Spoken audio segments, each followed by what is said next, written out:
Bueno, buenas noches. Hola Fer, hola Dali. Hoy vamos a conversar con Tomás Vaquero. Estoy esperando para darle el ingreso y comenzamos.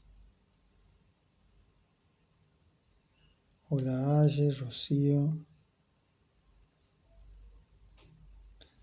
Hola Gaby. Bueno, esta es la parte más linda, la de los saludos. Hola Gonzalo. Hola Vero. Aprovecho Gonzalo para decirte que me encontré con tu libro, recién lo pude ver hoy. Hola Octavio.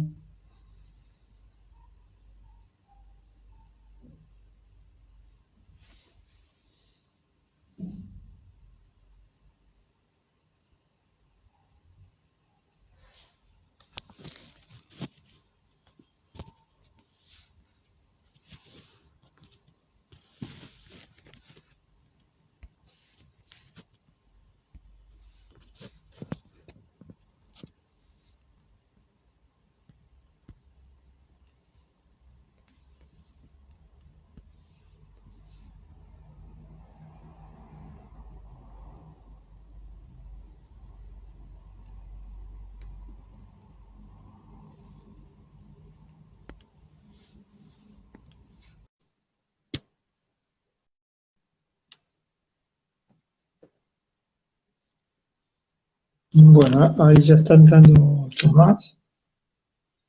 Hola, ¿me Hola escuchás? Tomás, ¿qué tal? ¿Qué tal? Muy bien, ¿y vos? Bien, bien. Acá sufriendo porque no te encontraba. Y siempre es muy tensionante la entrada, ¿no? Estaba saludando a algunas compañeras y compañeros que nos acompañan. Este, bueno, si te parece podemos empezar, ¿no? Sí, claro. Yo lo único que quería La- decir la- es, como no tengo un Instagram, estoy acá con este prestado, pero de paso si alguien quiere tomar clases de guitarra puede cliquear en el perfil en el que estoy hablando y hacer uso.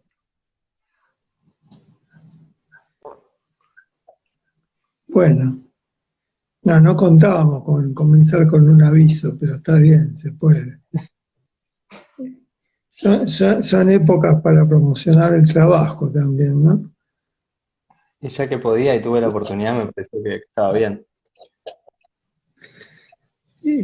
Bueno, la conversación de hoy se llama contar la historia, contar una historia, ¿no? Sí, Y efectivamente. acá dicen, hablas del capital. Sí, hablas de la subsistencia, ¿no? Tampoco alguien que dé clases de guitarra se lo podía considerar dentro de las aulas del capital, ¿no? Ese es un gran tema también, ¿no? Ahí dice sponsor. Bueno, hablas de la subsistencia, ¿no? Pasar un aviso de las clases de guitarra. Quería decir, Tomás, que fue un tema que propusiste vos hace unos días y que estuvimos un poco intercambiando sobre algunas cosas que escribiste sobre la idea de la historia, de contar una historia, contar la historia, o que incluso estuvimos hablando, tiene relación con el pensar el relato, ¿no? El relatar la vida y bueno, que decí vos algo sobre cómo pensaste el tema, ¿qué te parece? Eh, sí, quizás, bueno, en realidad es esa anécdota que te conté en ese mail, que para mí fue bastante particular, ¿no? De, de un amigo que conocí del País Vasco, que estaba acá estudiando filosofía, y, y que a un momento dado le llega un mensaje de su mamá contándole que un amigo muy cercano de sus abuelos había muerto, una persona con quien habían vivido toda su vida, y, y su mamá le pedía y le confiaba a él la posibilidad de escribir algo que sea eh, una historia que sus abuelos pudieran leer para acompañar ese momento, ¿no?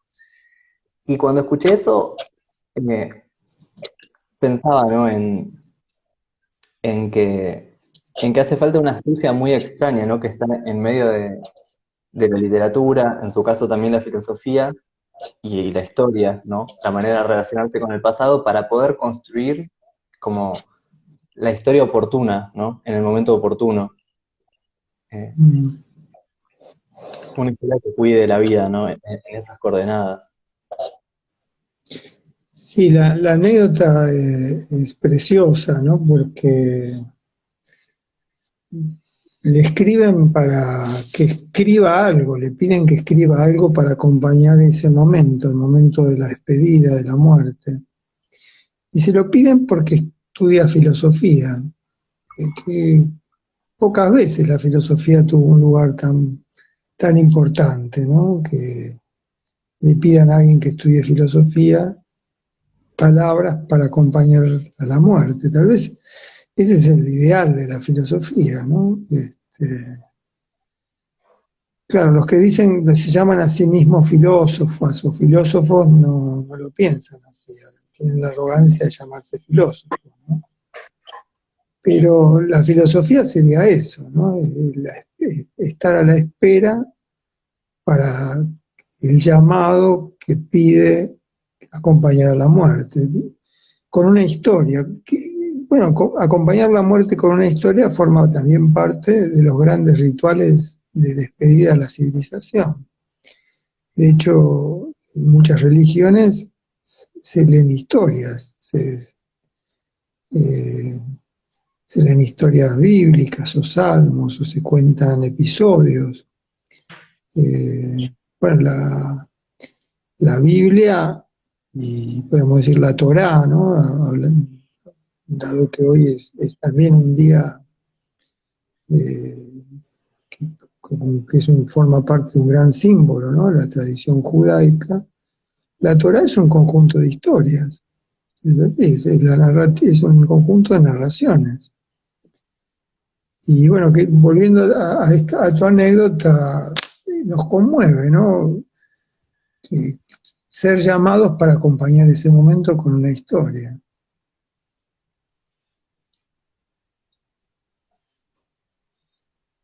Bueno, ahora que decís también ahora que mencionás el judaísmo, ¿no?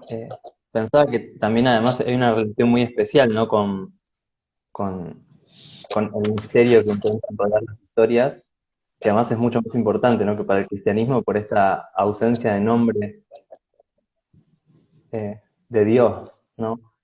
Eh, esta dificultad, este desafío, ¿no? Que es entonces acompañar el misterio con las palabras que está totalmente declarada, ¿no? A diferencia de quizás de una tradición más cristiana en la cual existe un poco la ilusión de que se va a poder nombrar acabadamente, ¿no? Eso que se está tratando de pensar.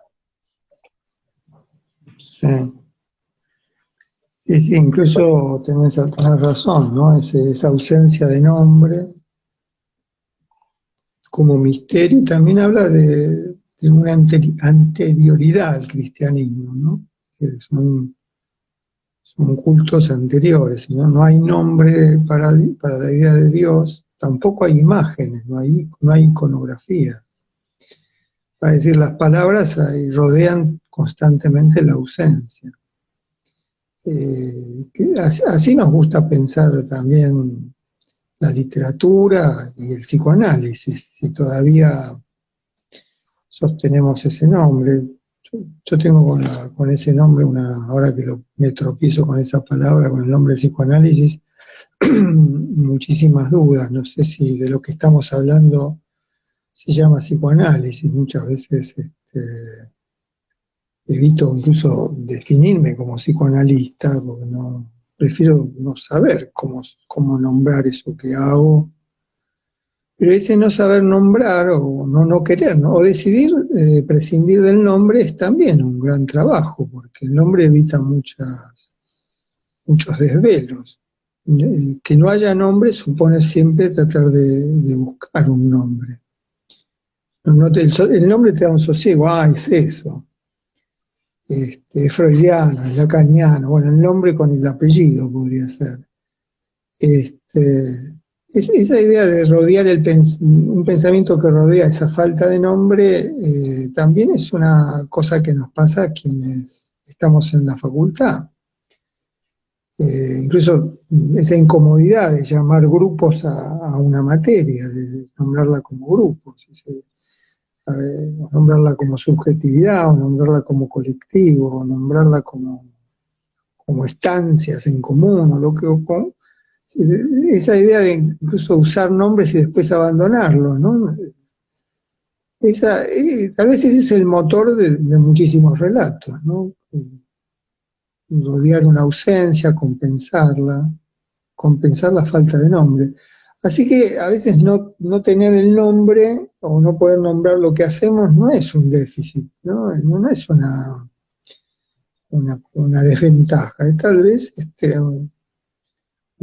una gran posibilidad para seguir pensando, ¿no? No saber cómo nombrar lo que hacemos.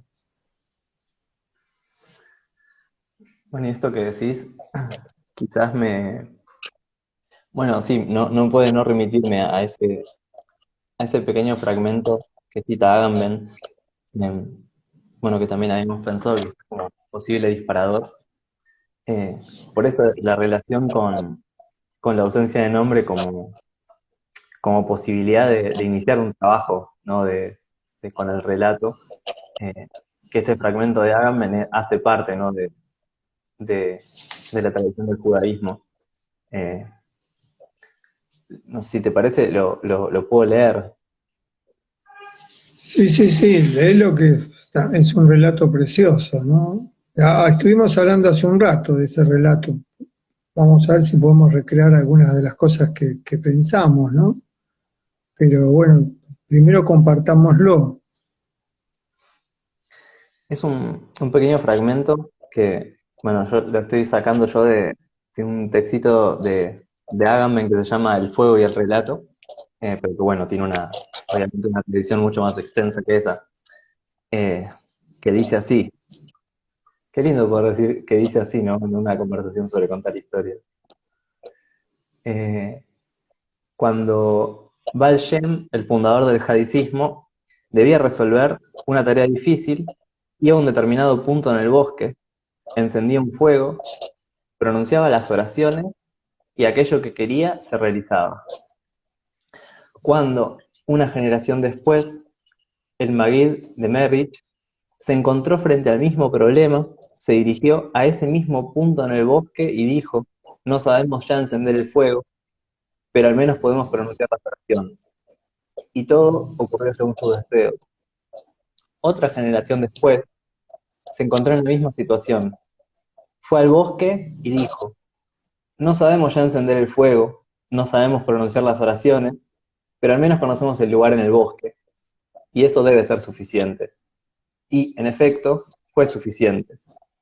Pero cuando transcurrida otra generación más tuvo que enfrentarse a la misma tarea, se permaneció en el castillo, sentado en su trono dorado, y dijo: no sabemos ya encender el fuego, no somos capaces de recitar las oraciones, y no conocemos siquiera el lugar en el bosque.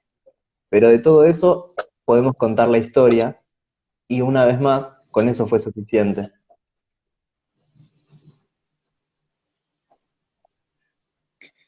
Sí, difícil seguir hablando después de un relato tan hermoso, ¿no? Eh, es un relato que presenta muchísimas cosas que nos dan a pensar. De hecho, algunas hablamos hoy, ¿no? Hablábamos hace un rato. Pero la primera que se me ocurre ahora que lo volví a escuchar es la relación entre memoria y olvido. Eh, hay un sucesivo olvido, hay sucesivos olvidos en el relato, ¿no? Es decir, hay un momento que podríamos llamar completo y después los momentos incompletos que siguen. Porque el fundador del hasidismo, es decir, el primer eh, en realidad, te decía, Tomás, que en otras versiones, ahora estoy viendo la versión que toma Agamben, y yo le contaba a Tomás hace un rato que yo estuve viendo otras versiones, En las otras versiones se trata de cuando la comunidad quiere que se realice un deseo, se decide un día ir a ese lugar en el bosque, encender un fuego y pronunciar las oraciones. Y que las oraciones embelezan tanto a Dios que concede los deseos. Y ese también me parecía ser una variante de la peregrinación deseante, ¿no? Para, qué cosa, ¿no? Una peregrinación deseante. De hecho, conocemos la peregrinación, nos lleva a distintos rituales todavía hoy vivos, ¿no? La peregrinación a la iglesia de San Cayetano para pedir que se cumpla el deseo de tener trabajo. Es uno de los hechos políticos y culturales más conmovedores que hay en la ciudad de Buenos Aires, en ese borde. Este, pero acá era una peregrinación deseante, eso siempre me pareció conmovedor de las otras versiones. Y bueno, y van olvidando los componentes, ¿no? Pero finalmente primero olvidan las olvidan las oraciones, después olvidan cómo encender el fuego, después olvidan el lugar del bosque, pero pueden contar la historia, ¿no? Y en el remate de la historia jasídica, en la otra versión, aún así, Dios se siente complacido de que la historia sea contada. Y entonces, embelesado, porque la historia sigue siendo contada, más allá de que no se realiza en acto, concede también los deseos. Es esa idea de que finalmente, ¿no? Los deseos son concedidos y la historia, la relación entre la historia y el deseo, ¿no? Entre un relato y el deseo. Son dos grandes temas de nuestra contemporaneidad, ¿no? Incluso un ritual que perdió la memoria, se volvió solo rito, sin memoria, ¿no? Y aún así funciona. Y quizás de alguna manera, finalmente, ¿no? La relación que Agamben intenta pensar entre este fuego, que es lo primero que se olvida, ¿no? Que eso también es un poco curioso, ¿no? Es lo primero que se olvida, cómo encender el fuego, antes que las oraciones y el lugar. Que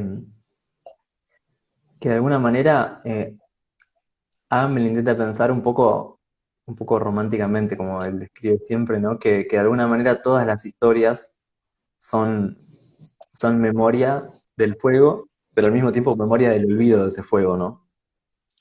Pero quizás de esa manera todavía todo se mantiene como demasiado abstracto, ¿no? Está todo muy cerca también esto de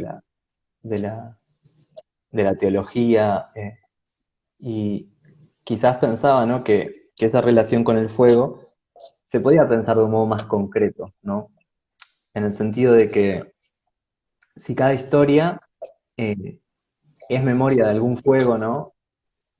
O sea, podríamos decir, ¿no? Podríamos preguntarle a cada historia de qué fuego habla, ¿no? ¿Cuál es el fuego al que se está refiriendo, quizás en última instancia, ¿no? Pero no como algo, digamos, verdadero, ¿no? Que estaría por detrás de la historia, ¿no? No digamos, bueno, ¿cuál es finalmente, qué es lo que está por detrás de la historia? ¿No? Sino con este sentido que tiene también el fuego en medio del bosque, ¿no? Que es, bueno, cuidar algunas vidas hasta el día siguiente, ¿no? Como la posibilidad de pasar la noche, ¿no?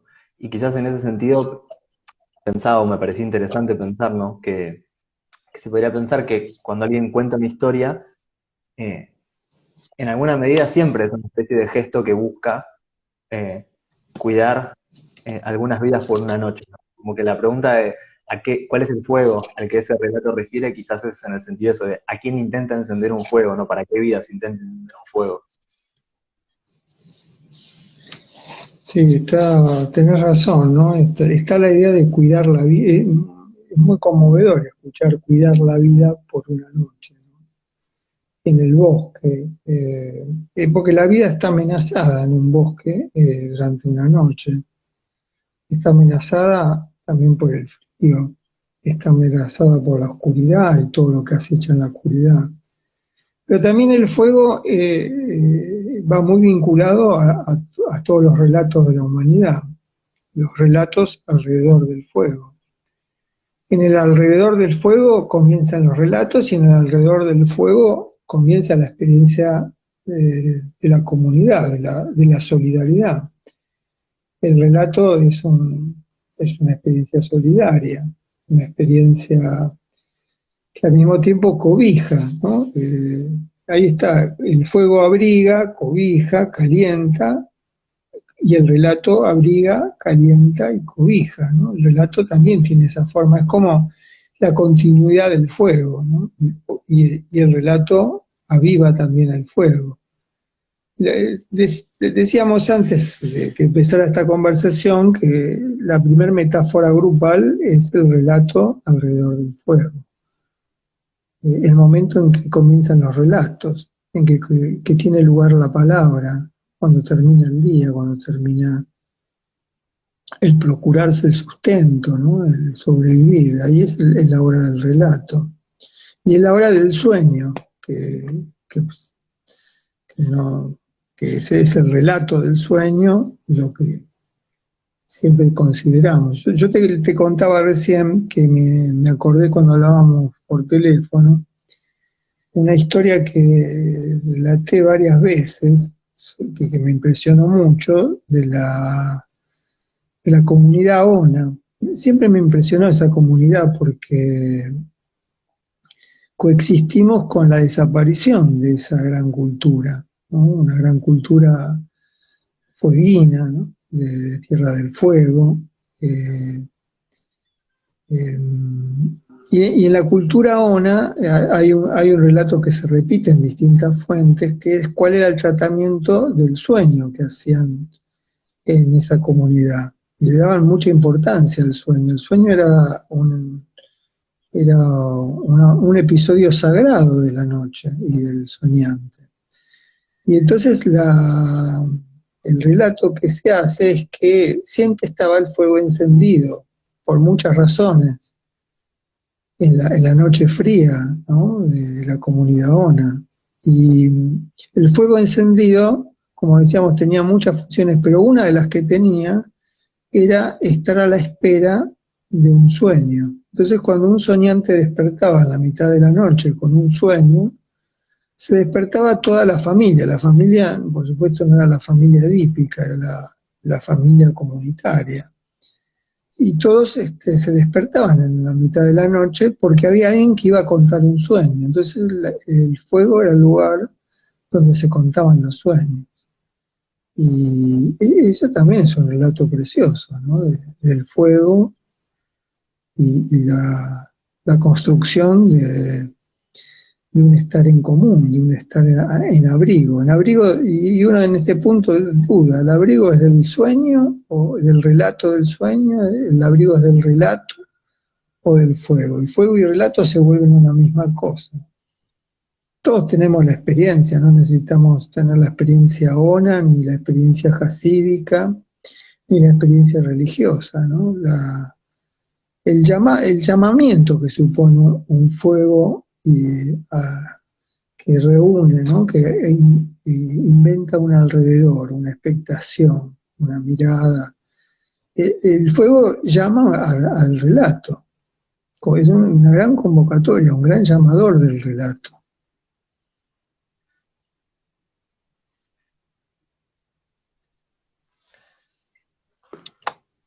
Pensaba quizás en una cosa.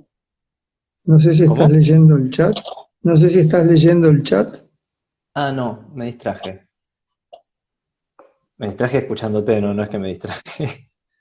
Bueno, alguien está planteando el mito del fuego y el lugar de Prometeo, ¿no? Sí, El papel que tuvo el fuego, ¿no? Es decir, el fuego o la palabra, ¿no? Está muy bien esa intervención del chat.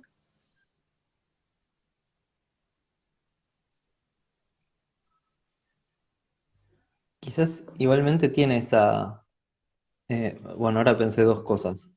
No sé cuál decir, pero quizás sí tiene incluso... Porque todas estas cuestiones, ¿no? Es como si estuvieran bordeando una especie de tratar de decir misticismo bien entendido, ¿no? Quiero decir misticismo siempre y cuando podamos pensarlo más allá de su vínculo con la religiosidad, ¿no? Pero quizás pensaba, me acordé de esto, no sé, lo cuento, que eh, Plotino, que es un autor que, que disfruto mucho, ¿no? Antiguo, tenía una idea para mí muy hermosa del fuego, ¿no? Que, que no es solamente el fuego celeste, ¿no? Que sería el fuego que roba Prometeo, ¿no? El fuego como esa especie de propiedad de los dioses, ¿no? Sino del fuego como esa especie de astucia de la vida terrenal, digámosle, para tratar de participar a otra cosa, ¿no? El fuego como esa invitación, ¿no? Y tiene una descripción muy linda, ¿no? De cómo el fuego, a diferencia del agua, la tierra, es mucho más sutil, entonces puede intentar volar hacia arriba, ¿no? Y que lo hace, pero poco a poco se empieza como a deshacer, queriendo llegar hacia el cielo y que el fuego desaparece por abajo de la luna, ¿no? Que la luna, bueno, era esa instancia que separaba el mundo eh, humano o el nuestro, por decirlo de alguna manera, el mundo sublunar del mundo de los dioses. Y el fuego era como esa especie de gran astucia del mundo sublunar para tratar de llegar a lo más alto posible.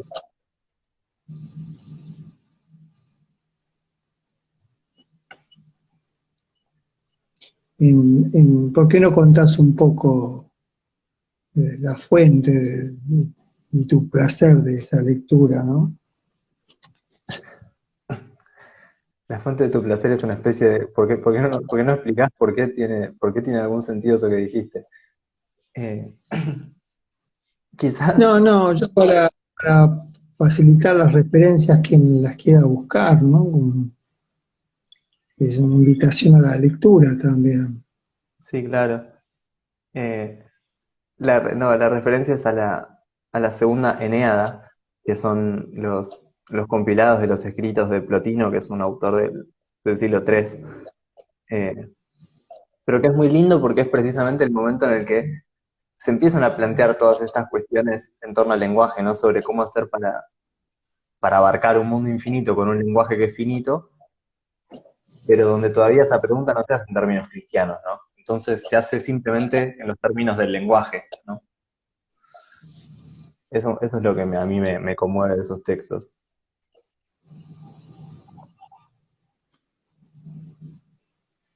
Sí, un gran relator, ¿no? Plotino. Y muchas de las historias contemporáneas están basadas en las Eneadas, ¿no? Eh, bueno, no sé por dónde seguir.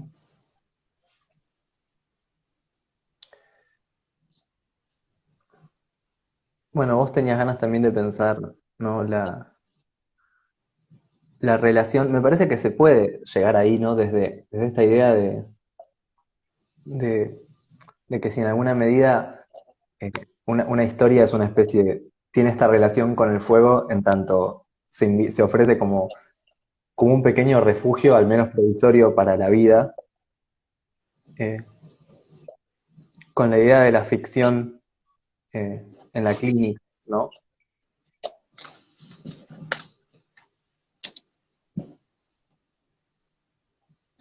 Sí, yo te decía, a mí la idea de la ficción de en la clínica me vino por el rechazo, tendría que decir, ¿no? La incomodidad respecto a cómo se relata la situación clínica, ¿no? El relato de casos clínicos, la misma idea de caso, eh, los historiales clínicos, la historia de los historiales clínicos, ahí hay un gran tema, ¿no? Cómo Freud escribe los historiales clínicos. El problema de la literalidad de esos historiales o de la construcción, la composición, la edición, todo eso ya forman parte de los instrumentos de la ficción, ¿no? Entonces a mí me llamaba la atención, y todavía me llamaba la atención hace muchos años, pero todavía creo que padecemos eso, es eh, en la presentación de casos clínicos, de ateneos o de historiales, esa obsesión por la literalidad, por contar, ¿no? Contar lo que ocurrió, como si quisieran grabar la sesión, o fotografiar, ¿no? O, podríamos decir, hacer una radiografía, ¿no? De los analizantes o sufrientes o padecientes. Entonces, me parecía que había que discutir eso, ¿no? Discutir sobre todo los historiales de Freud, los historiales de Melanie Klein, que eran los que más se apelaba como referencia, eh, y plantear que, bueno, esos historiales había que pensarlos como ficciones, como narrativas del psicoanálisis, y no como transcripciones de lo que había ocurrido. Porque además lo que acontece en la clínica es intransferible, no se puede relatar. Tiene la forma de un sueño, yo muchas veces digo eso, ¿no? Cuando termina la sesión, entra un gran olvido, como cuando uno despierta, uno se olvida de todo lo que ocurrió ahí. No sé cómo hacen algunas personas para contar lo que pasó ahí, porque es tan intenso lo que ocurre que cuando termina la relación, cuando termina el encuentro, se desvanece, porque es una red tejida en la conversación, no es un recuerdo personal, que se vuelve a actualizar en el próximo, en el otro encuentro. Eso es algo que siempre me impresionó. La memoria de las conversaciones, cómo queda intacta, es una memoria de una nitidez, pero que se actualiza en el momento de la conversación, si no desaparece. Entonces, había que pensar qué tipo de ficción era la conversación clínica. La conversación clínica como una ficción. Bueno, pero todo esto es muy difícil porque yo viví, me parece que todavía eso nos atraviesa, una psicología obsesionada por el discurso de la ciencia. Entonces la ciencia necesitaba la prueba y la sesión, el historial clínico como lugar de constatación. Entonces hablar de que se trataba de ficciones clínicas, bueno, siempre era medio escandaloso, ¿no? Todavía lo es ahora, parece que uno inventa historias. No se trata de inventar historias, sino de ubicar una retórica ficcional en la conversación clínica. Es un tema muy difícil para quienes viven pegados a la literalidad de las cosas, ¿no? Que bueno, gran parte de la sociedad argentina piensa así, vive así, y la facultad es un poco reflejo del estado social, ¿no? Desde el periodismo, ¿no? Es decir, hacer periodismo psicoanalítico, ¿no? Poner el micrófono en la sesión, a ver qué dijo, qué interpretó, ¿no? Es decir, y bueno, muchos psicoanalistas transformaron en algo así, ¿no? Entonces, saltar a la ficción era como, bueno, darle un gran vértigo a la clínica, decir, bueno, esto es ficcional, sin que se transforme en cualquier cosa, ¿no? Porque ese es el otro borde, ¿no? Entonces, si es ficción, todo vale. No hay verdad, ese es el punto. ¿Cuál es el punto de verdad? Bueno, el psicoanálisis se planteó, entró en ese gran equívoco, ¿no? Es un pensamiento que empieza a fines del siglo XIX y que se desarrolla en gran parte de las primeras 5 décadas del siglo XX. Y bueno, son los tiempos de la ciencia, la fascinación por la ciencia. Que igual, solo para, para pensar algo sobre eso, que vos hace un rato decías sobre la retórica ficcional, ¿no? Porque quizás también está esta especie de equívoco, ¿no? De reunir ficción, retórica, ¿no? Como si fueran sinónimos de falsedad, ¿no? En esa especie de, de polaridad según la cual, bueno, o se describen los hechos tal y cual fueron, ¿no? O se los tergiversa y se los fuerza para darles una forma que no es la que han tenido. Y quizás, justamente por eso, ¿no? Bueno, voy a volver a hablar de eso, ¿no? Pero quizás en una época, por ejemplo, como la de Plotino, ¿no? La retórica, más que ser sinónimo de falsedad, era como una de las tantas maneras en las que había que aprender a usar el lenguaje, ¿no? En esta especie de desafío de lidiar con la vida a través del lenguaje, ¿no? Como, Eh, lo digo en el sentido sí, de que, que además no se trata de que no haya ningún criterio de verdad, o digo, por ejemplo, no sé, como para el psicoanálisis, los efectos de verdad que puede tener una construcción, por ejemplo, pero, pero sobre todo en la sensación de que no se puede decir cualquier cosa, ¿no? No cualquier ficción como puede cumplir efectos, eh, o para hablar como veníamos hablando, ¿no? No cualquier ficción puede cuidar la vida, ¿no? Y que entonces hay una relación como muy delicada, ¿no? Entre la fabulación, ¿no?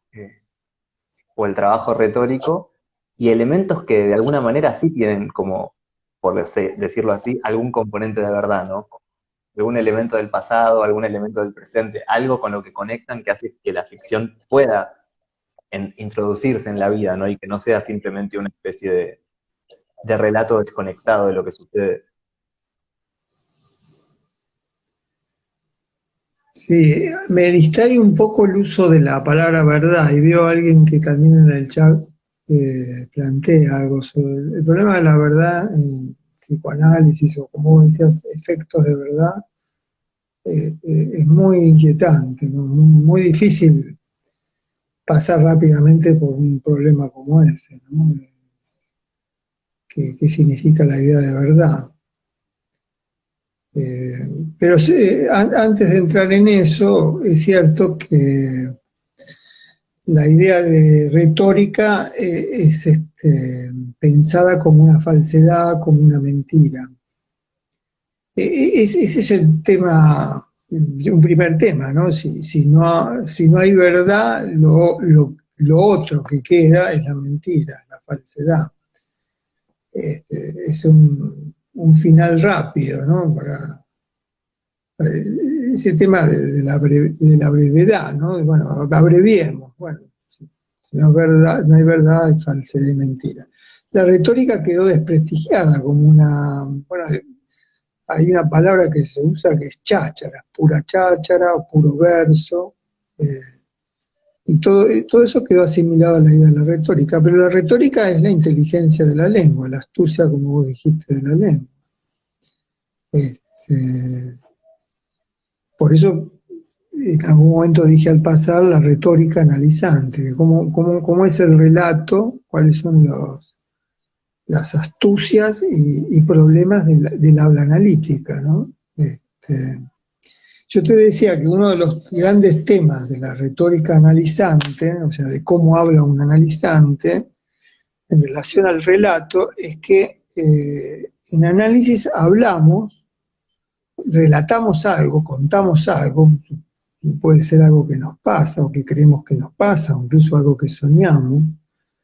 Este, y hay una operación retórica ahí que es el contar con la interrupción.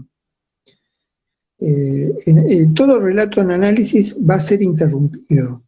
Esa es como la retórica del diálogo analítico, es una conversación con interrupciones. Y la interrupción pasa a ser más importante que el relato mismo, pero quien quiere hacer el relato se resiste a la interrupción, quiere terminar, quiere concluir, quiere persuadir también. Ahí también está, una de las formas de uno de los grandes temas de la retórica es el deseo de la persuasión, la estética de la persuasión, el convencer, el establecer cómo ocurrieron las cosas, el imponer un relato o establecer un relato sobre cómo es la vida. Y toda experiencia analizante pasa por ese drama, ¿no? Querer hacer un relato, si yo quiero contar lo que me pasó, ¿viste? Y la interrupción es la esperada, porque uno va para que se interrumpa ese relato, pero al mismo tiempo es rechazada. Incluso dentro de esa retórica hay algo que hasta podríamos pensar divertido. Como se sabe que va a haber una interrupción, hay un apresuramiento a contar y anticipar el momento de la interrupción para cancelar la interrupción, para congelarla, para evitarla, ¿no? Entonces también en esa retórica se da ese movimiento de la aceleración del relato que anticipa en la interrupción. Incluso ya es un relato que está interferido por cómo se anticipa el momento de la interrupción. Porque en eso consiste la transferencia, ¿no? Es decir, el deseo de relatar crece, ¿no? Porque se supone que quien escucha va a saber escuchar este relato. Por fin va a haber alguien que lo va a poder escuchar. Pero claro, lo escucha interviniéndolo, interfiriéndolo, interrumpiéndolo. Entonces hay un aceleramiento, una aceleración. Para mí es apasionante, es uno de los grandes temas clínicos para mí, ¿no? Que ha sido pensado poco. Creo que ha sido pensado poco. Sobre estas cosas la literatura y la crítica ha pensado muchísimo, pero yo creo que se ha pensado poco en términos del diálogo o el habla analítica, como hubiera dicho Blanchot, el habla analítica.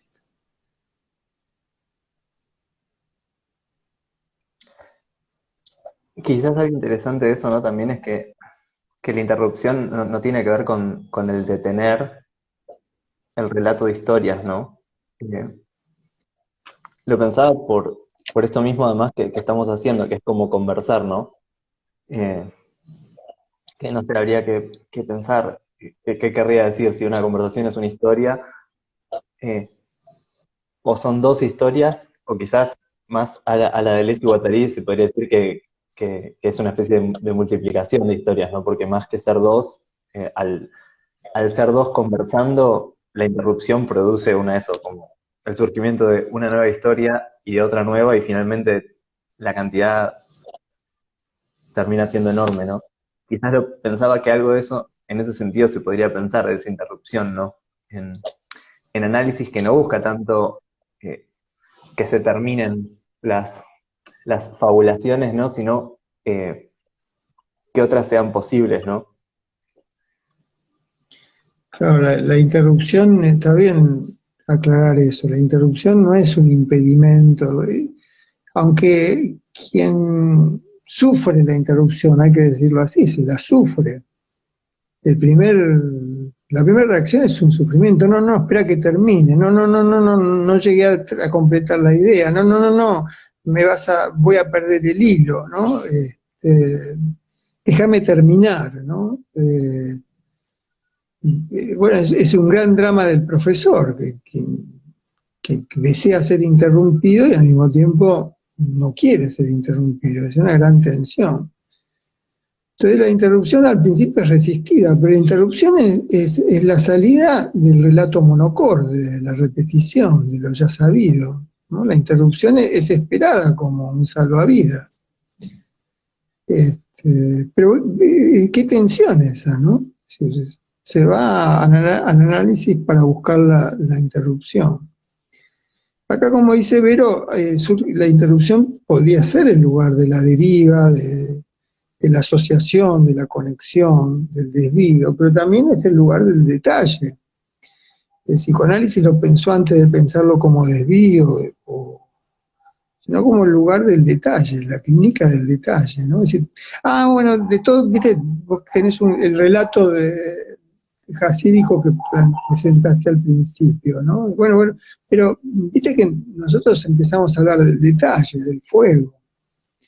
En el relato jasídico concluyes, es un relato que nosotros lo hubiéramos concluido, no lo hubiéramos dejado concluir, no hubiéramos interrumpido tal vez cuando escuchamos la palabra fuego, ¿no? Y empezamos a asociar con la idea de fuego, que construimos, no por usar la palabra de Derrida, digo, deshicimos, ¿no? Destruimos el relato para hacer de él muchos relatos. Yo te decía antes que además la interrupción es una gran responsabilidad. ¿Cuándo interrumpir? ¿En qué momento? Es una gran responsabilidad. Hay momentos en donde uno elige no interrumpir por respeto al dolor, ¿no? Cuando el relato es un relato de dolor, tal vez no se interrumpe, pero no porque no se interrumpe el relato, porque no se quiere interferir en la expresión del dolor. Hay que pensar con mucho cuidado en la interrupción. Es una decisión la interrupción. Voy a interrumpir. En general hay que pedir disculpas cuando uno interrumpe, porque claro, la interrupción se vuelve culpable. Es culpable de no permitir la conclusión, no permitir el final.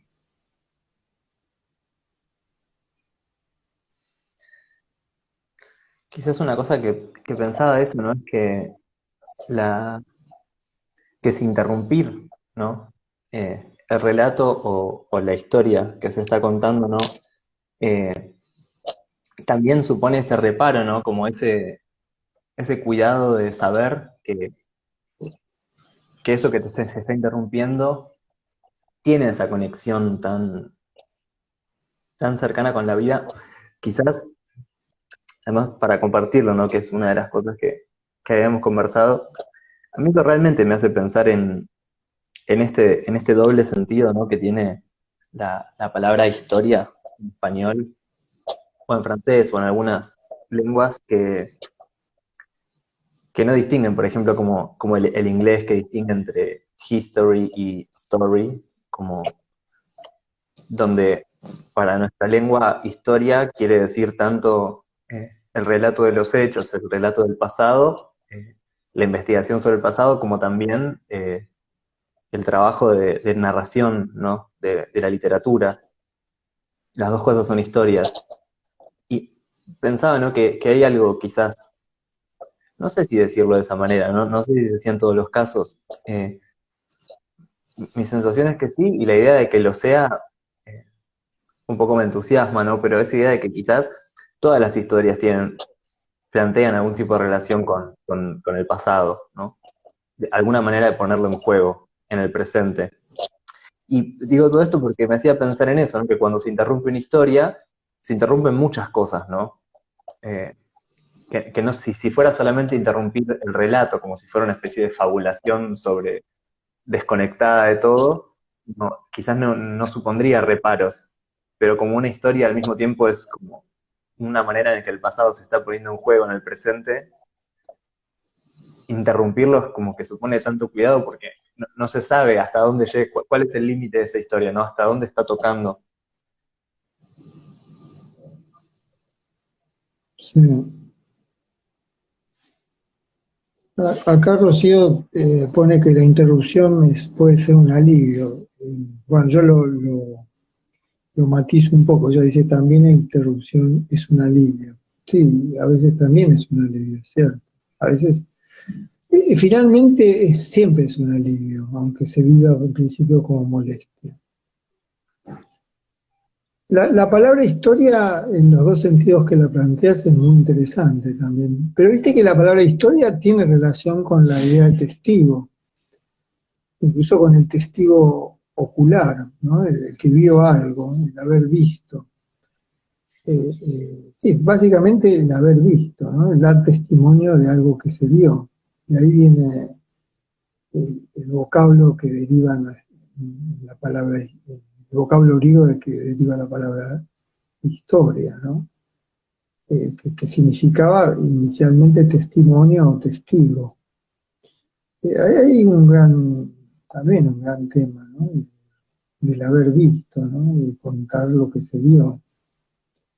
Incluso bueno, sería de contar lo que se vivió, ¿no? Contar lo vivido. Como todos necesitamos contar lo vivido. Bueno, esta es la época del relato de lo vivido, de la fotografía, bueno, la fotografía como el relato concentrado de lo vivido, el haber visto, ¿no? Ahí hay como la gran tradición, ¿no? De la historia nómade y sedentaria, ¿no? El que sale de donde está, es decir, como el que sale del lugar donde vive, viaja para después volver y contar lo que vio. y el que nunca salió del lugar donde siempre vivió en el mismo lugar. Y entonces cuenta la historia de ese lugar, ¿no? Cuenta las tradiciones secretas o la memoria del lugar. Son como dos. Eso lo describe muy bien Benjamin, el narrador, un artículo que seguramente conocés, ¿no? Que alguna vez lo trabajamos.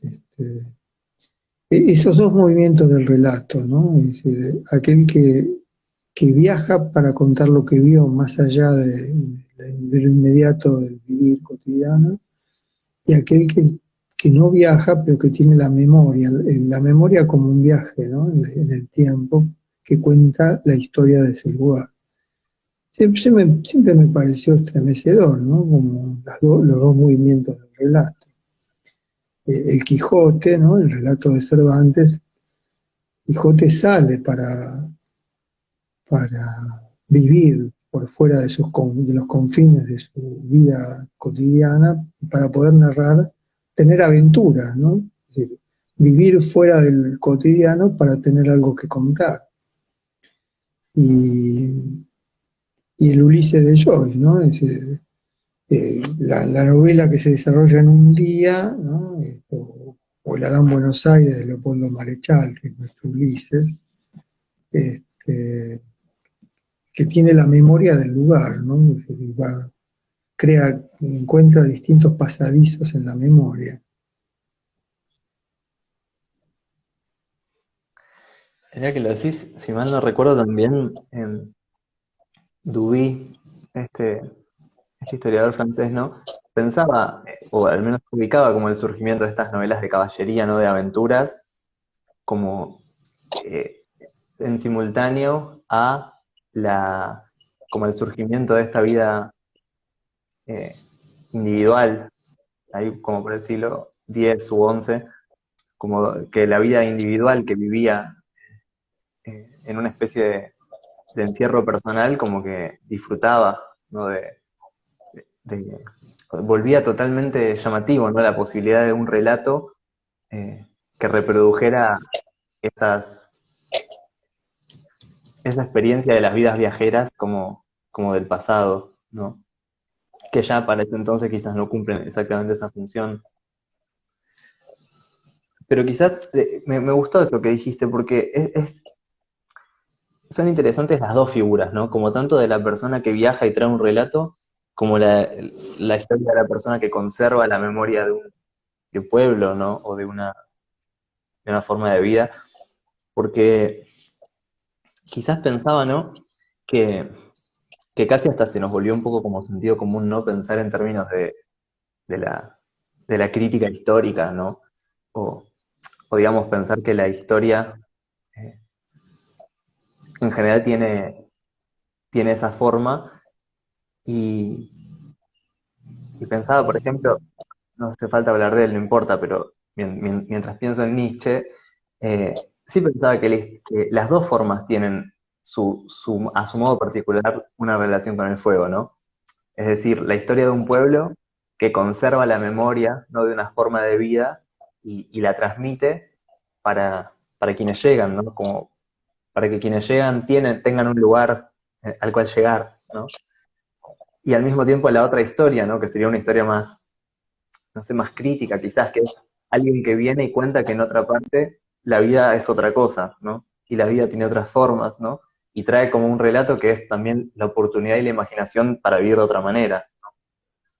Sí. De modo, las dos historias pueden cuidar la vida, o no, por supuesto, pero las dos pueden. Aquí mientras hablamos, estas dos formas de cuidar la vida fueron como referenciadas a dos grandes novelas del siglo XX, ¿no?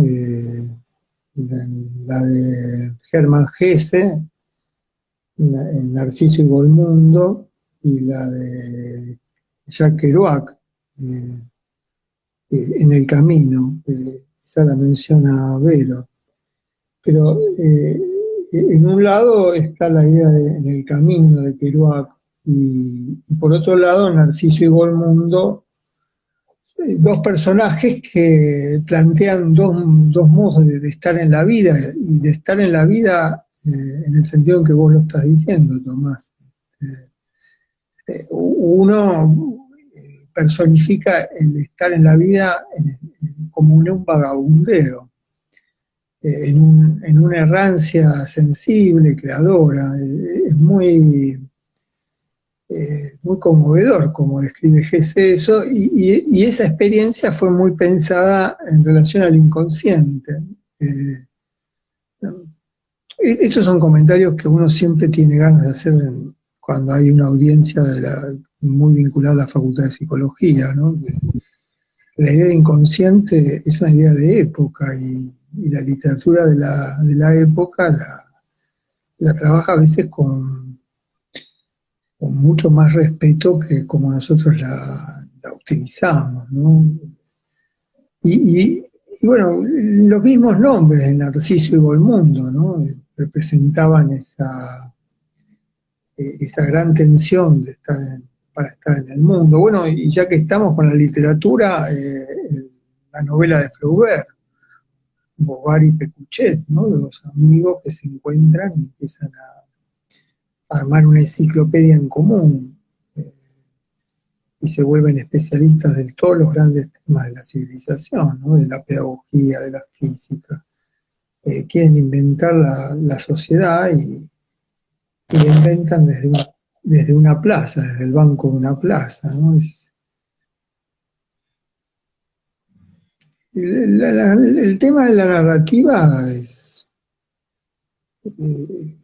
yo no lo tenía previsto cuando vos planteaste el tema, ¿no? Es inmenso. Lo suponíamos, pero ahora estamos metidos no sé, en un gran océano de la narrativa. Y no me quiero olvidar de algo que también tendríamos que decir. Uno de los, me parece, problemas más eh, angustiantes, llamémoslo angustiante, uno de los grandes lugares promotores de angustia del presente es no tener nada que contar. Eh, ese es un lugar, no tener que contar. Hoy no sé qué contar. ¿Y cómo te fue? ¿Alguna novedad? Bueno, esa frase, ¿no? ¿Alguna novedad? ¿Qué son nuestros seres queridos? Preguntan así. ¿Cómo te fue hoy en el día? ¿Cómo fue tu día? ¿Alguna novedad? Y tener algo que contar es llegar a la casa a la noche. Ahora uno olvidó eso porque la pandemia hizo como borroneó la cotidianeidad, pero llegar y tener algo que contar es uno de los grandes desafíos cotidianos, las grandes heroicidades. De hecho, hay una práctica continua de estar relatando el cotidiano. Y llegar a análisis teniendo algo que contar, ¿no? Es otro tema para pensar, ¿no? Hay quienes preparan lo que van a contar. Hay quienes dicen, bueno, esto me agarró hoy, tú estabas trabajando, qué sé yo, no tuve tiempo de pensar, ¿no? Es decir, estoy en blanco, ¿no? Se preparan las sesiones, ¿no? Bueno, se va a contar algo. Y bueno, y después estoy cansado de escucharme contar siempre lo mismo, ¿no? Son todas referencias a las retóricas narrativas que escuchamos en el análisis. Se llaman así, retóricas narrativas.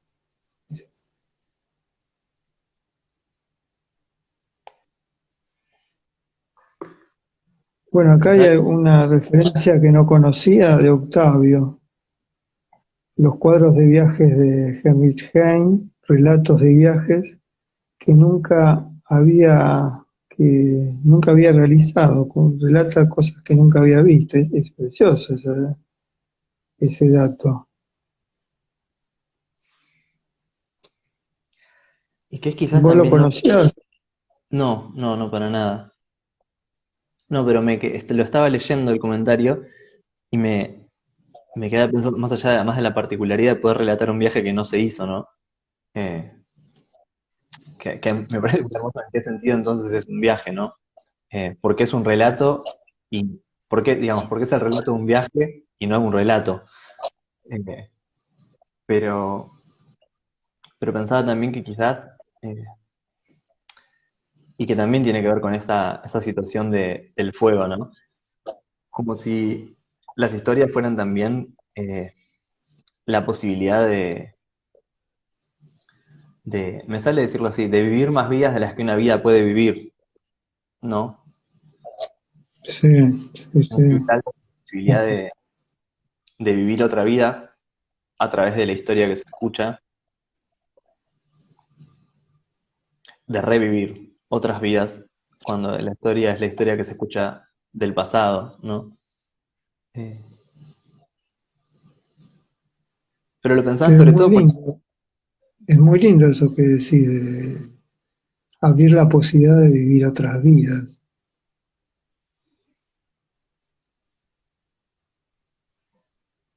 Por eso amamos tanto el relato, ¿no? Me permito decir que lo amamos, ¿no? Pero sí, lo confirmo. Quizás, sobre todo, y eso ya es una cuestión muy, iba a decir muy personal, pero bueno, lo dejo así, muy personal, pero quizás sí tengo como una particular estima también en ese sentido, ¿no? O una confianza, no sé, de que, de que realmente una historia puede cambiar la vida, ¿no? De que, o al menos conozco, como creo muy íntimamente, esa sensación de estar escuchando a alguien, o ir a escuchar a alguien que sabemos que va a contar una historia por decirle así a cualquier cosa que alguien diga, ¿no? A un público que se acerca a escucharlo con deseo de escuchar, como la ilusión de que algo de lo que puede pasar en eso que se dice en una reunión no dedicada a un público, le puede cambiar la vida a alguien ahí, ¿no? Que puede pasar algo. Y siento que tiene que ver con esa posibilidad, ¿no? De si a través de los relatos se viven muchas vidas, como si pudiéramos pasar de una vida a otra, ¿no? Que quizás es como el relato inmediatamente próximo, no es casi la misma vida, pero en ese casi, bueno, hay una diferencia que esa historia inauguró.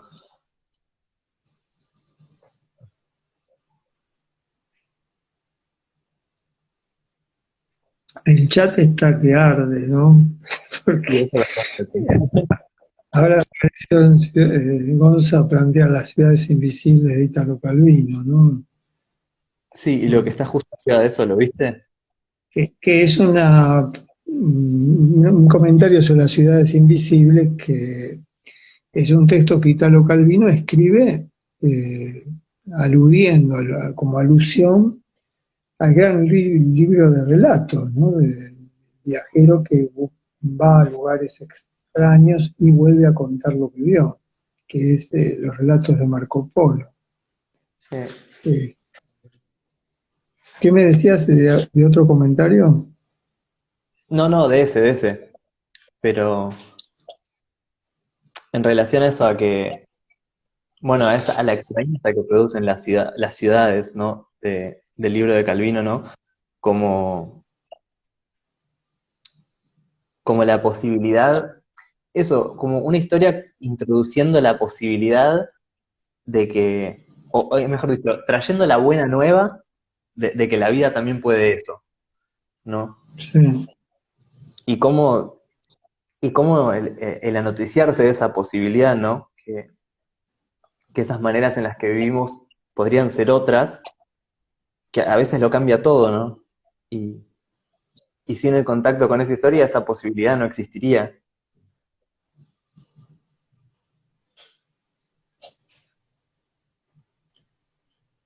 ¿Sabés, Tomás, que cuando me presentaste el tema, yo te conté que empecé a como a ver qué relación yo tenía con el tema, y estuve revisando como viejos libros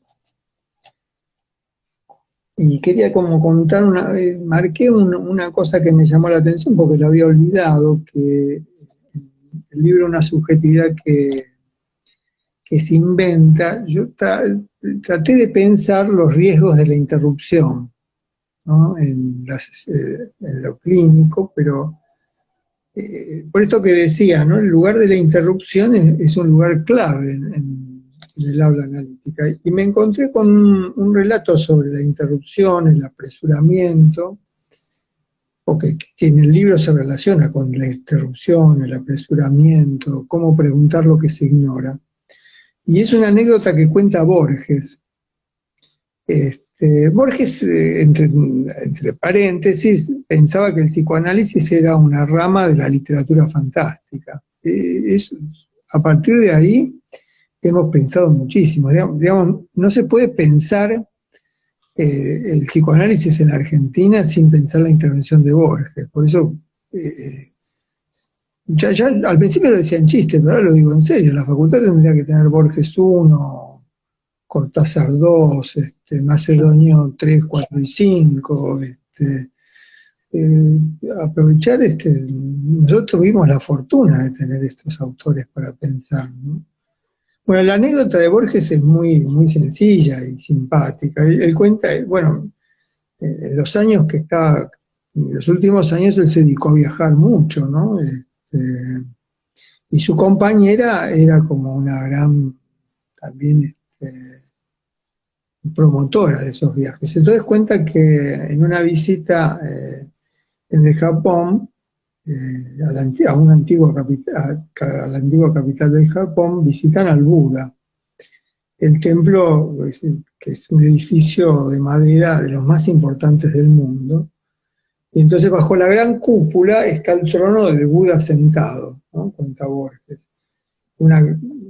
Es tan grande ese Buda que su cabeza casi toca el techo. Entonces los turistas son acompañados, Borges estaba entre los turistas, son acompañados por un monje que habla inglés perfectamente, cuenta. Entonces sé que de pronto alguien entre los turistas, viste cómo son los turistas con los guías, ¿no? Le pregunta al monje, la pregunta, además Borges es muy preciso en cómo pregunta, ¿no? El turista al monje. Dice, el Buda es de madera, ¿no? Pregunta el turista. Entonces Borges dice que el monje contesta, sí señor, de madera. Pero todos se miran medio como azorados, ¿no? Porque la respuesta del monje fue sí señor, de madera. Entonces dice que el mismo turista tiene como un insight, y usa esa palabra Borges, una palabra del psicoanálisis. Y entonces se da cuenta que hay algo que no estuvo bien. Y Borges dice, claro, tal vez se dio cuenta, no creo que se haya dado cuenta, pero tal vez se tendría que haber dado cuenta que sin querer creó una situación imposible para el monje, porque al decir es de madera, ¿no? Ya está sugiriendo la respuesta. Entonces obliga al monje, dice Borges, a aceptar la sugerencia o contradecirla. Y escuchen esto que dice Borges, y que para un budista, contrariar a un semejante es igual que dar una bofetada a un hombre que sueña, ¿no? Entonces el hombre, dice Borges, parece que comprendió algo de esto. Borges cree que no comprendió nada, pero que vuelve a hacer después de una pausa hace la pregunta. Y entonces se vuelve a dirigir al monje y le dice, ¿de qué está hecha la gran imagen del Buda? Y entonces el monje responde, el Buda está hecho de bronce, señor. A mí me pareció siempre extraordinaria, ¿no? Por cómo Borges la cuenta al pasar, porque a Borges le molestan los turistas, ¿no? Y quiere hablar mal del turismo y de ese modo de consumir las preguntas torpes de la ignorancia turística. Pero al mismo tiempo plantea el problema de la interrupción, el problema de cómo preguntar lo que se ignora, ese lugar respetuoso de la pregunta, ¿no? De qué está hecha la gran imagen del Buda, no es lo mismo que la primera pregunta que era el Buda es de madera, ¿no? Borges, por supuesto, pesca ese peor lugar de la arrogancia porteña y argentina, ¿no? La ridiculiza. Pero al mismo tiempo da una enseñanza del problema de la escucha y del relato, ¿no? Cuándo interrumpir un relato o cómo interrogar un relato.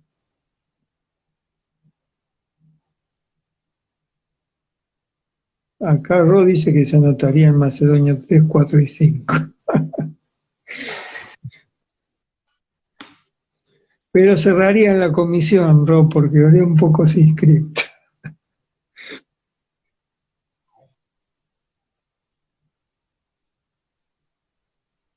Mientras ¿En que qué te paguen los quedaste? honorarios, no pasa nada. No, sí, me quedé pensando, además en lo un poco cómico, ¿no? De la, de la historia, ¿no? En, en también como en el pedido de una historia, ¿no? En, en cómo se pregunta eh, para escuchar una historia, a diferencia de otro tipo de preguntas, ¿no? Que no llaman a una historia. Pero lo decía porque eh, siento que tenemos esa diferencia, ¿no? O esa posibilidad a veces de hacer una pregunta que, que más que buscar una respuesta, quiere saber qué es lo que alguien querría decir o se le antojaría decir en ocasión de ella, ¿no? Pero digo lo del antojo como apelando a esa sensibilidad, como digámosle de cuentacuentos, ¿no? De una pregunta que invita a que la otra persona elija una historia que contar, ¿no? No tanto que responda a la pregunta, sino que, sino que apele a esa sensibilidad que buscan entre todas las historias que conoce una que contar. Sí, También se dice tirar de la lengua en 3 palabras lo que acabo de decir, pero me parecía más sí, lindo el otro. sí, pero también es linda la expresión tirar de la lengua, ¿no? Aquí alguien puso Massim barra Negroni, creo que se refiere por supuesto a Claudia Massim y a Negroni, ¿cómo se llama? María Negroni, ¿no? María. Pero no sé si escribieron algo juntos o es una referencia a dos autoras que han trabajado mucho sobre lo que estamos hablando. Pero, yo le agradezco siempre a Rock que a mí me introdujo en la lectura de Claudia Massín, ¿no? Una escritora que sentimos muy cercana a muchas cosas que hemos pensado. Contarnos lo mismo que hacer catarsis. Y ahí se abren como tantas cosas a pensar, ¿no? El desahogo tiene relación con lo que estabas contando vos, ¿no? Tomando que esto que dice Vero, contar no es lo mismo que hacer catarsis. Y la catarsis como el desahogo, bueno, yo no estaría tan seguro. A veces contar tiene relación con hacer una catarsis. Es una referencia deseante lo de Massim Negro.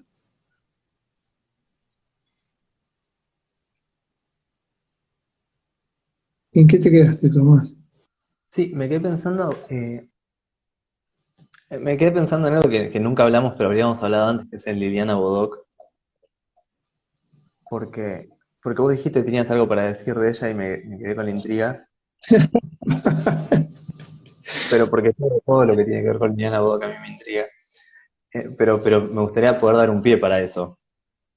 Sí, no, contar el relato, que es precioso, el de los confines. Que Liliana Bodoc, bueno, por si alguien no sabe quién es una autora argentina, eh, maravillosa, que eh, realmente creo que es de las lecturas de la literatura, creo que es de las cosas que realmente más me han conmovido. Y, y tiene un pequeño relato dentro de su saga de los confines, ¿no? Que es eh, el relato literario de la crueldad conquistadora sobre este continente, ¿no? Eh, que además tiene algo de conmovedor que tenga este formato de la épica, ¿no? Porque el relato épico Mm, quizás es como esta memoria de las novelas de caballería, ¿no? Como eh, esa especie de manera de narrar que como que engrandece la vida, ¿no? Y, y la historia empieza, ¿no? Con un relato de unos pueblos del sur, eh, con una de esas formas de la historia que se podría parecer, Marcelo, cuando vos decías, ¿no?, a quien se queda en un pueblo, ¿no?, y vive su vida en ese pueblo, que es que una práctica familiar en las épocas de lluvia consistía en eh, que cada familia se reunía con sus provisiones en sus casas y sacaba un cofre, que el cofre representaba de alguna manera la historia de esa familia a través de objetos, ¿no? El anillo que había sido de no sé quién, el peine de no sé qué, objetos a veces muy cotidianos y a veces bastante extraordinarios. Y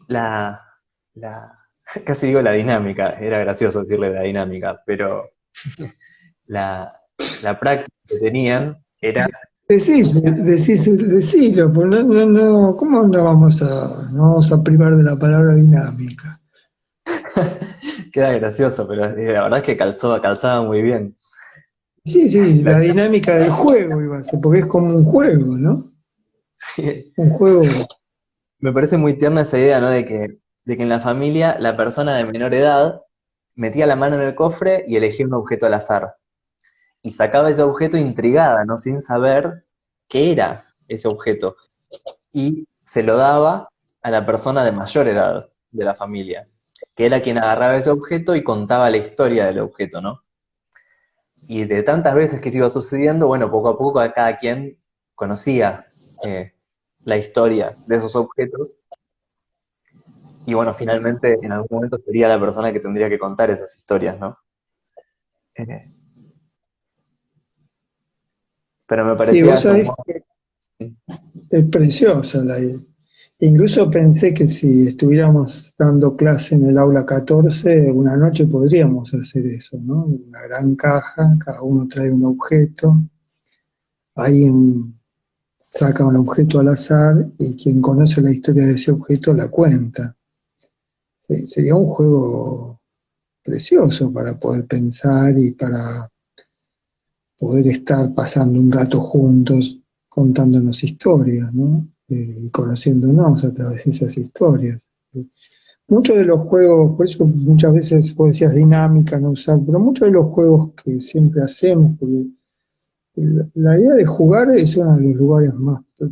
Yo tomo este relato de Godot como que intercala un juego de la memoria, un juego en común jugar a través de la memoria.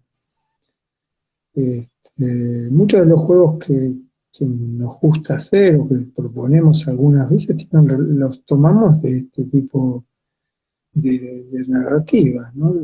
Que nos da ganas de... Porque ¿a quién no le da ganas de que en un día de lluvia ser o el más chico o el más viejo, ¿no? Y poder preguntar por un objeto y poder recibir un relato. ¿Quién no le da ganas de estar en un lugar así, ¿no? De tener esa experiencia de la memoria y del relato y de la transmisión, ese es el otro tema, ¿no? La transmisión. Por eso la idea de historia tiene relación con lo que el testigo vio, ¿no? La transmisión. Otra vertiente, ¿no?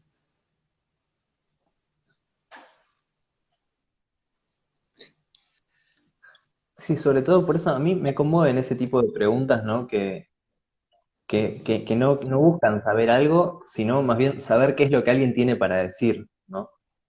Que siento que es un poco eso, ¿no? Porque la intriga con ese objeto que el ser pequeñito saca del cofre, es la ilusión de que ese objeto tiene una historia que desconoce, pero alguien tiene algo para decir de ella, ¿no? Sí, sí, sí. Y eso Bueno, es un tema una más. Ah, perdón. No, sí, perdóname. No, Estamos dando el choque que, interruptivo. que es una confianza en la elección de la historia que alguien tenga, ¿no? Pero lo quería decir nada más porque siento que es una cosa muy especial, ¿no? Que no pasa cuando, no sé, cuando googleamos algo, ¿no? Como con esa especie de transparencia de información, ¿no? Decir, bueno, ¿cuánto tiempo se sirven los fideos? Y Internet te dice, ¿no? Internet te responde, pero no tiene esa especie de bueno, de fuego, ¿no? En el sentido de Agamben, ¿no? Esa especie de remisión a algún tipo de cuidado de la vida que tiene cuando yo le pregunto algo a alguien y alguien ante mí tiene que elegir una historia que contarme, ¿no? Y a su vez yo confiar en esa elección, ¿no? Y ahí sucede sí, algo que construye una forma de vida que no sucede en otras ocasiones. sí, sí, sí, sí.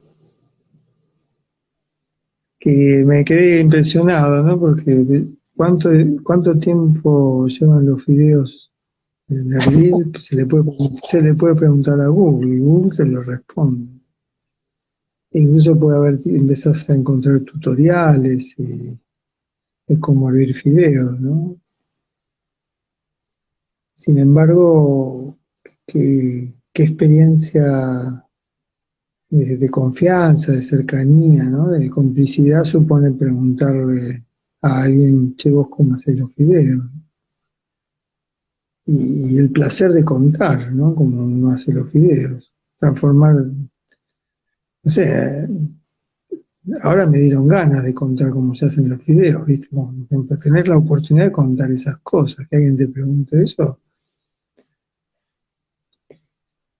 Tener la oportunidad de contar, fíjate, ¿no? ¿Qué valor le damos a eso, no?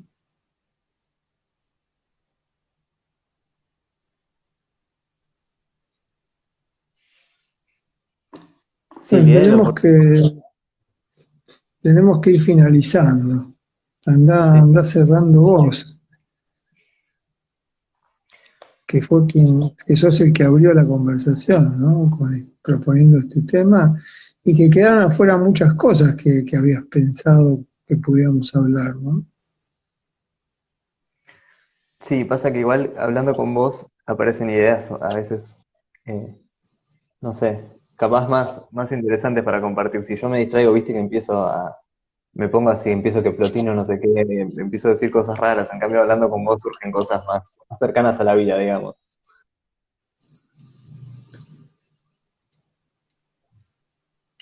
Y viste que Octavio hace un rato planteó bueno, ahora ya no hay tiempo, pero mencionémoslo, lo de Heinrich Heine, lo de los cuadros de viaje. Y yo me acordé cuando estábamos comentando ese comentario de Octavio que vos ibas a hacer un comentario sobre Rousseau, que ¿no te parece que guarda una relación con la historia de Heine? No sé cómo se dice Heine o Heine, Heine, ¿no? Sería, Sí, igual, estaría más cercano, igual no lo pronuncio como debería pronunciarse, pero en lo que vos ibas a hablar de Rousseau y esto, porque Rousseau también trata de pensar sociedades que no existen, ¿no? sí, sí, y la efectividad de ese relato es como lo sorprendente, ¿no? Eh, ¿Por qué no lo contás un poquito antes de terminar para quienes... Porque yo lo estoy citando del mail que me mandaste contando esa historia. no, para mí es un texto hermoso, ¿no? Que Rousseau publica, que se llama Discurso sobre el origen y los fundamentos de la desigualdad entre los hombres, ¿no? Pero lo curioso, ¿no? Es que, digamos, Rousseau vive en una época que considera que el hecho de que exista, ¿no? Una desigualdad entre los seres humanos, una dominación económica, diríamos hoy, eh, posee un fundamento, ¿no? Hay personas que han nacido para vivir determinadas cosas y otras que han nacido para vivir otras, ¿no?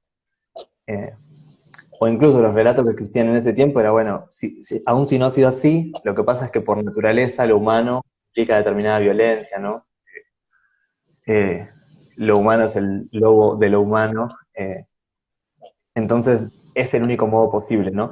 Y a mí me parece una cosa hermosa, ¿no? De Rousseau como el primer anarquista, o el segundo, o el tercero, de inventar una fábula, ¿no? Que es la fábula de la humanidad en estado de naturaleza, ¿no?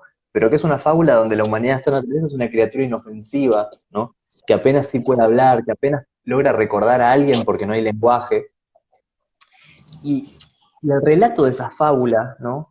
La invención de una fábula que él nombra como un estado que, que nunca ha existido y probablemente no existirá jamás, ¿no? Un relato declaradamente ficcional es el gran argumento que él encuentra para de fundamentar, digamos, la desigualdad en su tiempo, ¿no? Es una historia que habría que imaginar, ¿no? Que quienes eran contemporáneos a Rousseau la leían y confirmaban como vitalmente que, que efectivamente esa desigualdad podía no ser así, ¿no?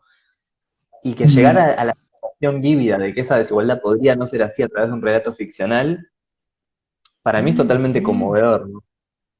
sí, sí, sí. Además, para pensar la desigualdad, ¿no? Que sigue siendo nuestro gran tema, ¿no? ¿Por qué tanta desigualdad?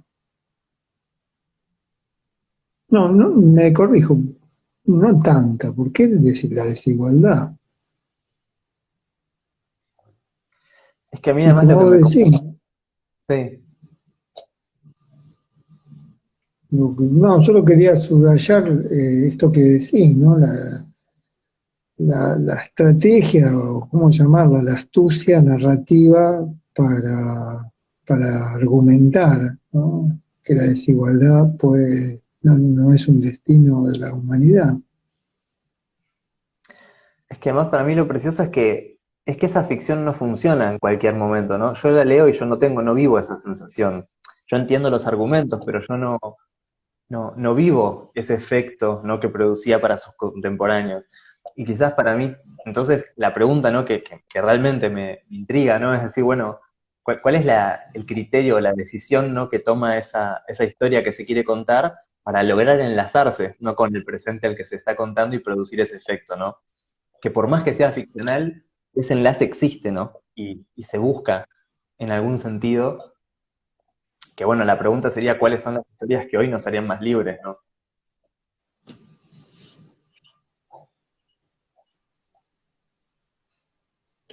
Bueno, el tema ahí, igual en Rousseau, yo no lo tengo muy presente, es un libro que trabajamos mucho en otro momento, pero él ahí, bueno, pues es un hombre de la época, ¿no? Piensa en la desigualdad moral, la desigualdad espiritual, no moral, la desigualdad moral como causante de la desigualdad en la riqueza y en el poder, ¿no? Entonces, él piensa en la reforma moral, piensa que la reforma educativa, que la educación va a terminar con la desigualdad. Parece nuestro Sarmiento, ¿no? Cuando la educación lo que hizo fue reforzar la desigualdad, ¿no? Bueno, ahora más que nunca, ¿no? Con el tema de la escuela pública y la escuela privada. ¿Qué es lo que se está discutiendo en la política latinoamericana? ¿No? Ahora voy a decir algo, un exabrupto total, ¿no? Es el papel del Estado, de lo público. Eh, la devastación de lo público que en la pandemia se volvió tan importante, ¿no? El cuidado lo público como ese lugar del cuidado, ¿no? Esa oposición entre lo público y lo privado. De hecho, un liberalismo, o que hablaste de anarquista, es decir, para mí, y hoy hablábamos de Macedonio, el liberalismo en la Argentina es Macedonio Fernández.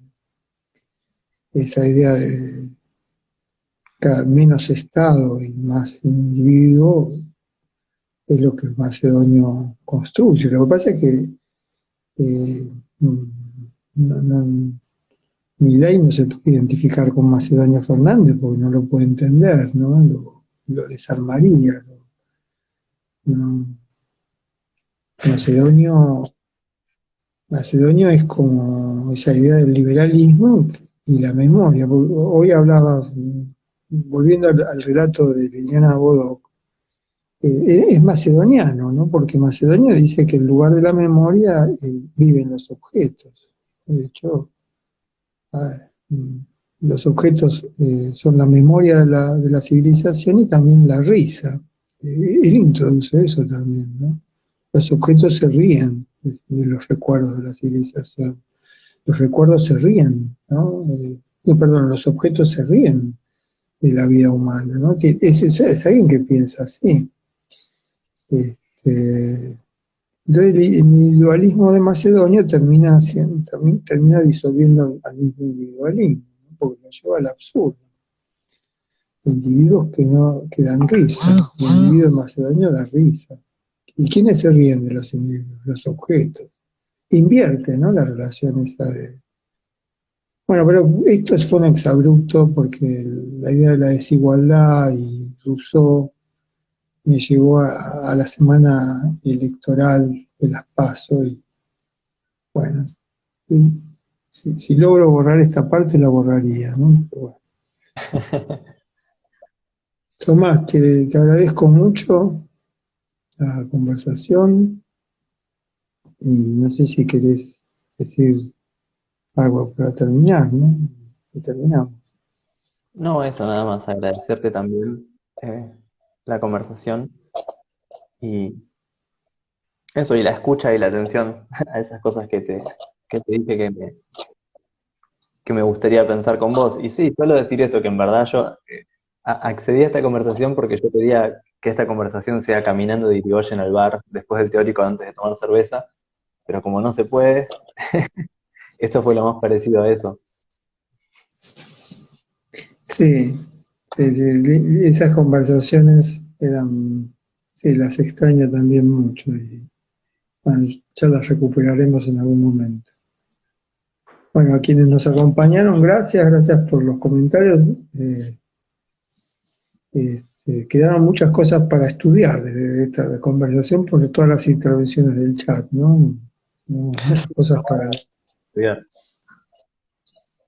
Bueno, beso grande. Chao. Un abrazo, Marcelo.